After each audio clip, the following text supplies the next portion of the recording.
Welcome back sa ating FB page na Review with Leonalyn at sa ating YouTube channel na Solving Math with Leonalyn.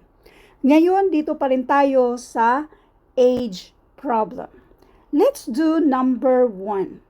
The sum of the ages of a father and his son is 50 years. Ibig sabihin, now yan siya, is 50 years. 5 years ago, the father's age was 7 times the age of his son. What is the current age of the father? Kung doon tayo sa shortcut, unang-una, kailangang naintindihan nyo yung given. Kung itong 50 years ay sum nila now, 5 years ago, malamang yung sum dyan ay 40. So the father's age was 7 times daw dito sa kaniyang anak.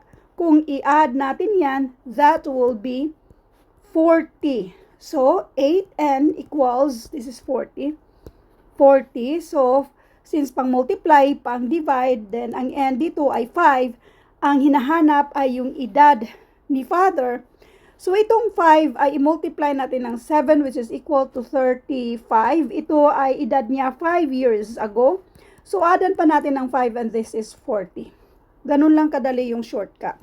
Pero para maintindihan nyo ito, doon tayo sa detalye.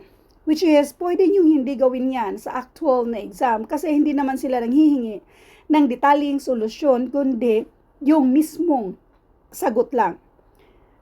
So, we have yung father at saka yung son.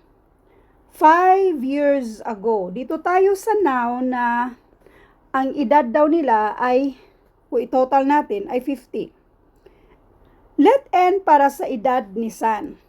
5 years ago, the father's age was 7 times the age of his son.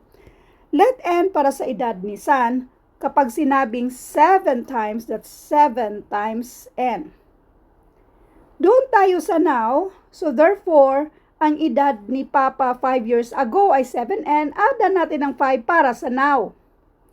Si son, let n para sa edad ni son 5 years ago, add natin ng 5 para sa edad nila ngayon.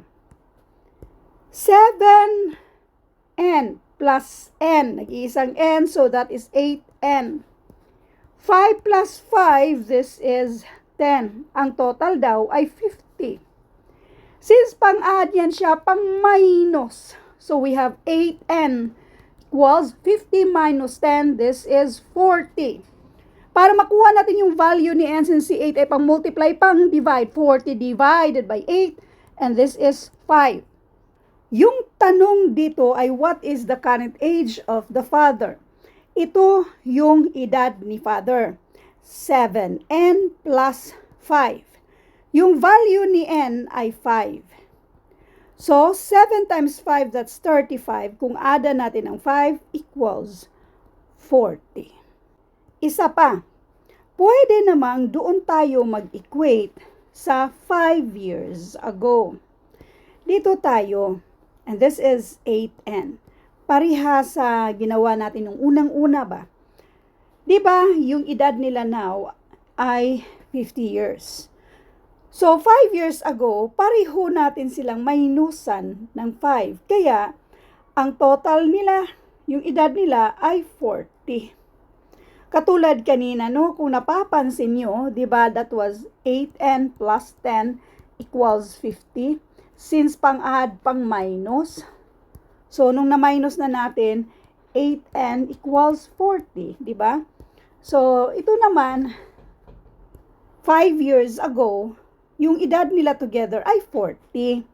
Pero after 10 years, ang edad nila pareho kung i-add natin ay 15. Kasi nga, pareho silang magbe-birthday kada taon for 5 years. Dalawa man sila, so 10 ang nadagdag.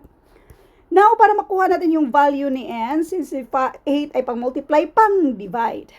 40 divided by 8, and this is 5. So, yun na nga ang gagawin natin.